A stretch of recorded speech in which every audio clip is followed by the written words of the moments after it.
Bonjour, c'est Cryptoly, j'espère que vous allez bien. Ce mercredi 28 février 2024, on se retrouve aujourd'hui pour parler crypto-monnaie, pour parler Bitcoin, et on va commencer comme d'habitude par un tour des nouvelles dans lequel nous avons Kraken qui lance un service institutionnel pour détenir et maintenir des cryptos et notamment du Bitcoin pour les institutionnels. Alors, c'est un petit peu Kraken qui commence à mettre un pied sur le territoire de Coinbase parce qu'il s'est rendu compte qu'ils ont quand même une grosse dominance avec le départ de FTX, départ forcé, on est bien d'accord, départ forcé aussi de Binance, Coinbase étant, on va dire, un des seuls réellement capables de pouvoir le faire. Kraken commence à essayer de rentrer dans la courbe parce que c'est excessivement rentable, surtout si on continue dans une adhésion massive des ETF spot, et comme on le voit ici sur ce magnifique graphique que j'ai piqué volontairement à notre ami Vincent Gann, qui a eu la bonne idée de nous le donner, qui est vraiment très bien fait et qui nous permet de pouvoir voir en temps réel l'évolution des inflows et des outflows directement des ETF. Et on voit que hier, en termes de BTC, on a eu 9000 BTC qui sont rentrés. Alors toujours en violet, nous avons Grayscale Capital, dans lequel on a une fuite de capitaux, ce qui est plutôt classique, ce qui est plutôt même normal quand on a l'habitude de voir un petit peu Grayscale Capital. Alors hop, on va retrouver le graphique de Grayscale Capital. On avait toujours une descente qui était liée aux frais en fait qui ponctionnaient, donc forcément à un moment donné il fallait bien vendre des BTC pour pouvoir payer ces frais-là. Et là, on se retrouve ici vraiment dans une décélération depuis l'ouverture réellement de l'ETF, même si on voit que ça commence à se calmer un petit peu. Grayscale Capital qui est toujours détenteur de 445 000 BTC, ce qui est énorme. Et ce qui représente, avec les 125 000 BTC qui ont été achetés, 127 000 exactement, par l'ensemble des ETF, c'est le net inflow, donc c'est ce qui est rentré en plus de ce qui est sorti de Grayscale Capital, on voit que on représente 3,8% de la supply, d'accord? On représente 3,8% de la supply, alors que ça a été lancé il y a un mois et demi, on va dire quasiment, allez, on va dire 2 mois pour simplifier, mais en 2 mois, on a capitalisé 3,8% de la supply, alors même si on avait Grayscale Capital qui avait quand même une grosse partie déjà dedans, on était parti avec 3%, quasiment 3,1%, oui, mais on a quand même une grosse partie d'outflow qui est sortie de Grayscale, donc ça veut dire qu'on a comblé ça, et plus que comblé, étant donné qu'on a augmenté durant toute cette partie, et on voit bien que on a les outflows de Grayscale Capital qui diminuent, et cette diminution entraîne un poids supplémentaire sur les inflows qui rentrent. Donc ça veut dire que les inflows ont de plus en plus de poids sur le cours du marché du Bitcoin. À côté, nous avons Tether, et notamment son CEO, qui a fait une prise de parole. Alors là-dessus, il y a 2 points qui sont intéressants dans sa prise de parole. C'est en effet, il s'exprime sur l'ETF en disant que c'est quelque chose qui est game changer, qui va transformer en fait beaucoup de choses. Le marché, oui, mais surtout la politique, the policy, la politique de gestion et de régulation autour des cryptos et notamment de Bitcoin. Alors oui, mais dans un autre article aussi, on fait un focus sur autre chose, et c'est ça qui est intéressant, sur la notion de juridiction. Alors là-dessus, nous avons un discours qui est un petit peu différent. Pour faire simple, il définit que l'industrie de Bitcoin doit faire attention à l'ensemble des autres cryptos et doit se concentrer vraiment et reconnaître les juridictions dans lesquelles c'est intéressant d'être et se concentrer sur ces juridictions-là.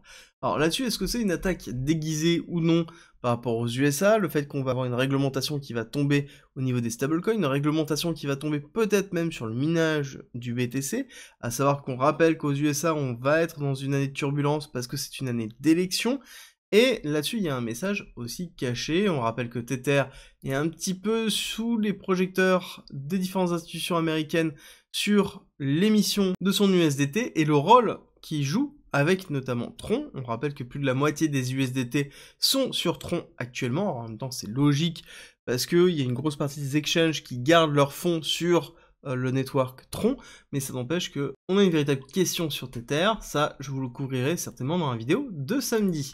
À côté, nous avons une très bonne nouvelle pour Ethereum. Nous avons le lancement de la prochaine mise à jour qui a été lancée sur le testnet et dans lequel nous avons la mise à jour qui permet la réduction des frais sur les blobs, donc ça veut dire une diminution drastique des frais sur les ZK Rollup.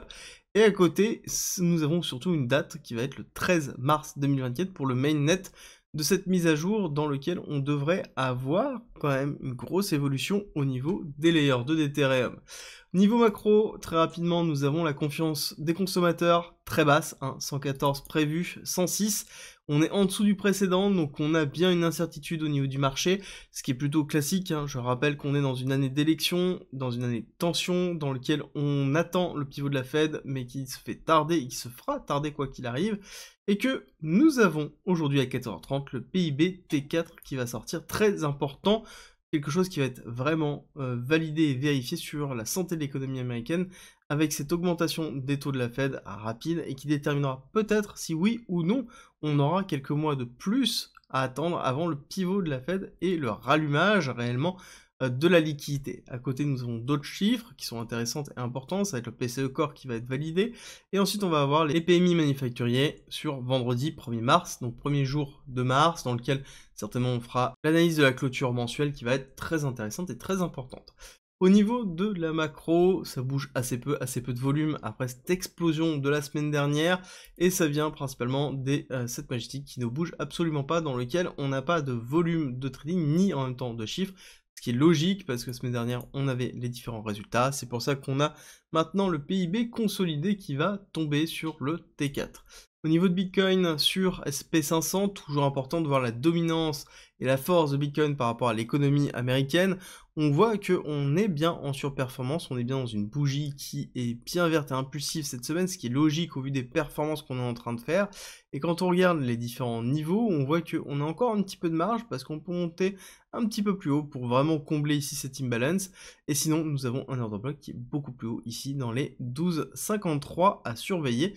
Par la suite, pour moi, ça peut être soit ici une réaccélération du S&P 500 qui montre une surperformance par rapport au Bitcoin, c'est-à-dire une stabilisation du Bitcoin, et ensuite c'est l'SP 500 qui pousse, ou à l'inversement, on pourrait avoir une chute au niveau du Bitcoin et du S&P 500, et que le S&P 500 maintient plus que le Bitcoin, ce qui serait plutôt classique par rapport à ce qu'on a déjà connu.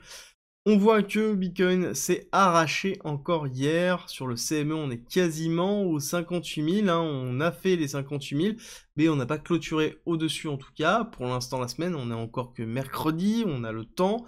On a le temps de retracer, comme on a le temps de clôturer au-dessus. Ce qui est intéressant et important de voir, c'est que sur le CME, on est au 786. Ça y est, et c'est justement la zone de résistance qui est très importante.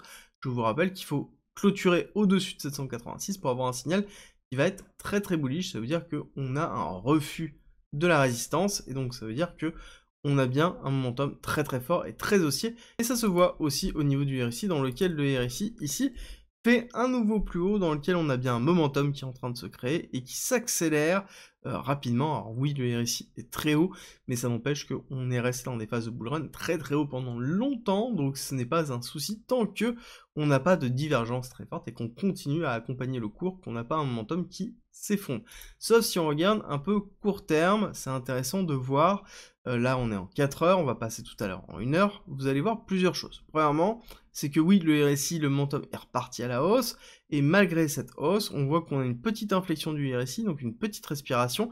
On ira le voir tout de suite après dans l'autre graphique, vous allez comprendre l'intérêt que ça a par rapport à du court terme. Bon, un petit peu plus long terme en 4 heures, ce qui est intéressant de voir, c'est qu'on a bien ici une forme de ranging qui s'est mis en place, dans lequel on a créé de la liquidité au-dessus, créé de la liquidité en bas, on est allé chercher une partie de la liquidité ici, on a fait une première accélération, on a fait un retest, et ensuite on a cassé directement le range avec un avalement de la liquidité, quelque chose qui est plutôt classique et qu'on a l'habitude de voir, à plusieurs raisons. C'est-à-dire que si on remonte un petit peu dans le temps, vous allez voir que c'est quelque chose qu'on a déjà fait ici, qu'on avait déjà fait, hop, dans toute cette zone ici, d'accord, donc certes beaucoup plus long, mais pareil, on crée de la liquidité, on allait chercher la liquidité au bas, prise de liquidité, accélération, retest, réaccélération.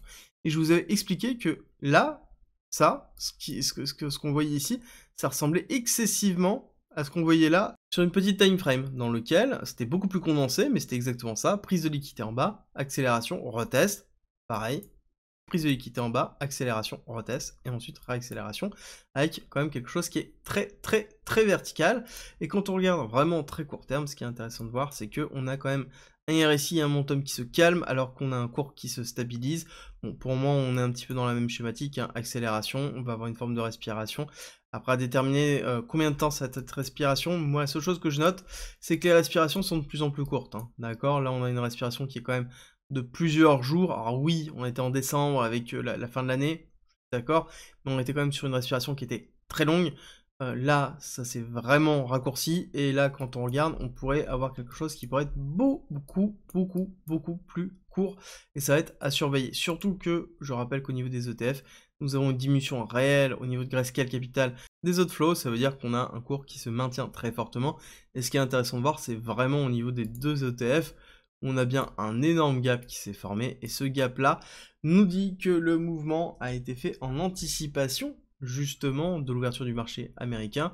Au niveau de l'order flow, très intéressant de voir deux choses. C'est qu'on a bien un marché qui est en train de se calmer, ce qui est positif, on maintient le cours alors qu'on est en train de se calmer, donc le funding rate est en train de descendre, et le fait qu'il est en train de descendre, ça veut dire aussi que les frais diminuent, donc on a une accélération qui est en respiration, et c'est tout à fait positif, surtout qu'on maintient l'open interest, les deux open interest sont en train de tenir, on a bien les positions des top traders qui sont en train de tenir, et donc on n'a pas de sell-off, donc ça veut dire qu'on est bien parti pour continuer et consolider.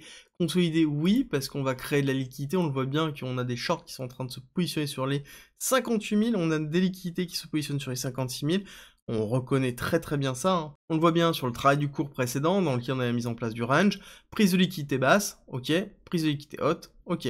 Par contre, on n'est pas allé chercher le plus bas, on est juste allé chercher cette zone-là, ce qui est un petit peu dommage. Généralement, on a tendance à faire une petite mèche pour vraiment tout liquider, là ça n'a pas été le cas, et on est parti très fort, dans lequel on a fait une réaccélération avec une prise de liquidité de ces shorts, et on voit bien qu'on récupère short, short, short, short. D'accord, on est bien alimenté par un ensemble de shorts et ça continuera tant que on ne casse pas l'ATH, et même quand on sera sur l'ATH, je peux vous dire qu'on aura beaucoup de shorts. Court terme, ce qui est intéressant de voir, c'est deux choses. Un, nous avons le CVD spot qui tient toujours, CVD perp qui se calme un petit peu. J'ai juste changé, je me suis mis en daily pour prendre un petit peu de recul par rapport à ça. Et ce qui est intéressant de voir, c'est qu'on a quand même pas mal de liquidités qui sont dans les 53 000. Alors, liquidité dans les 53 000, ça me fait appel à deux choses. Un, parce que nous avons ici 53 000, le max pain price sur le 1er mars, donc c'est un vendredi au niveau des options, où on a quand même un appel de prix qui est conséquent. Hop, on a 1,5 milliard de dollars, alors ça reste quand même faible par rapport à ce qu'on a pu déjà connaître, mais quand même conséquent par rapport à l'état général du marché. Donc on pourrait avoir en effet un retour dans cette zone-là, 53 000, donc un retest ici de ce range-là. Quelle est la probabilité? J'ai envie de vous dire, on attendait toujours un retest, systématiquement, pour avoir des zones basses. Est-ce qu'on est juste dans cette accélération ici, où on fait un retest là, avant de repartir et d'avoir une autre accélération? Donc sous-entendu, on fait quelque chose qui ressemblerait, hop, à ça, avec une cassure baissière. On va retester cette zone-là, les 54, avec une petite mèche peut-être 53, donc se rapprocher du maximum price, avant de repartir, peut-être, ou tout simplement avoir une consolidation flat, avec un maintien des 56 000 pour support, et ensuite on accélérerait à la hausse. Quelle est la probabilité de chuter? Actuellement, elle est relativement basse. Les seules probabilités de chuter, j'en parlerai dans ma vidéo de samedi, dans mon hebdomadaire, dans lequel on va revenir sur un risque qui est quand même relativement conséquent, et dont on parle assez peu. Si c'est pas déjà fait, n'oubliez pas que vous avez le guide d'investissement qui est disponible gratuitement en commentaire et en description, qui vous explique ma stratégie d'achat et de vente sur justement cette typologie de cycle. C'est à disposition en commentaire et en description, et nous on se retrouve très vite pour une nouvelle vidéo. Et avant de partir, n'oubliez pas de me laisser un petit like et un commentaire, ça soutient la chaîne et ça me fait toujours très plaisir.